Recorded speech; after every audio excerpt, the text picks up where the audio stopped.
பசுமைச்சாரல் சேனலுக்காக காலை வணக்கம் கூறிக்கொள்வது உங்கள் அன்பு நண்பன் உதயகுமார். தற்போது நீங்கள் பார்த்து கொண்டிருப்பது புரசு என்கிற மரம். அதிலே பூத்திருக்கின்ற புரசு பூ. இந்த புரசுக்கு இதையே பலசை, புரசை என்று கூட கூறுவார்கள். இந்த புரசு என்கிற விருட்சம் எங்கிருக்கிறது என்றால், தற்போது நான் ஆவடி பசுமை பூங்காவில் இருந்து தான் பேசுகிறேன். அங்கேதான் இந்த விருட்சம் அற்புதமாக வளர்ந்து நிற்கிறது. அதில் இருக்கும் பூவை பாருங்கள். இப்படி ஒரு மஞ்சள் கலந்த சிகப்பில் தான் அந்த பூ இருக்கிறது.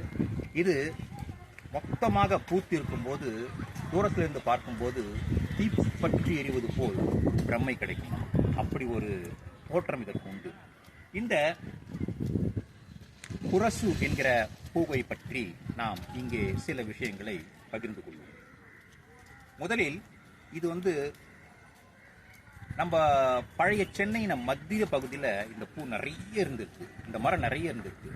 அதனால தான் இப்போ கூட அந்த நன்றியை மறக்காம புரசை வாக்கம் என்ற பேரில் ஒரு இடமே இருக்கு. அதே புரசை வாக்கத்தில் நீங்கள் போனீங்கன்னா சிவன் கோவில் ஒன்று இருக்கு. அதில் இன்னைக்கும் ஸ்தல விருட்சமாக நிமிர்ந்து நிற்கின்றது இந்த புரசு மரம். இதற்கு கூட பூ, வேர், விதை, பட்டை என்று எதை எடுத்துக்கொண்டாலும் உங்களுக்கு மருத்துவ குணங்கள் மண்டி கிடக்கின்றன. இந்த மருத்துவ குணங்கள் அதிகமாக இருப்பதால் தான் இந்த புரசை மரத்தை இங்கே பசுமை பூங்காவில் நட்டிருக்கிறார்கள். நாமும் வீட்டுக்கு ஒரு மரம் வளர்ப்போம் என்ற வகையில் இந்த மரத்தை கூட நட முடியும்.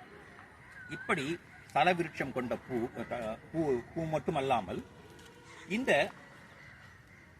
பூவிற்கு ஒரு பிரத்யேக மருத்துவ குணம் என்னவென்றால், வாதம், சளி, பித்தம் எதுவாக இருந்தாலும் இது தண்ணியில் போட்டு அப்படியே ஊற வச்சு நீங்கள் இந்த தண்ணியை குடிச்சிங்கன்னா தீர்த்துரும்.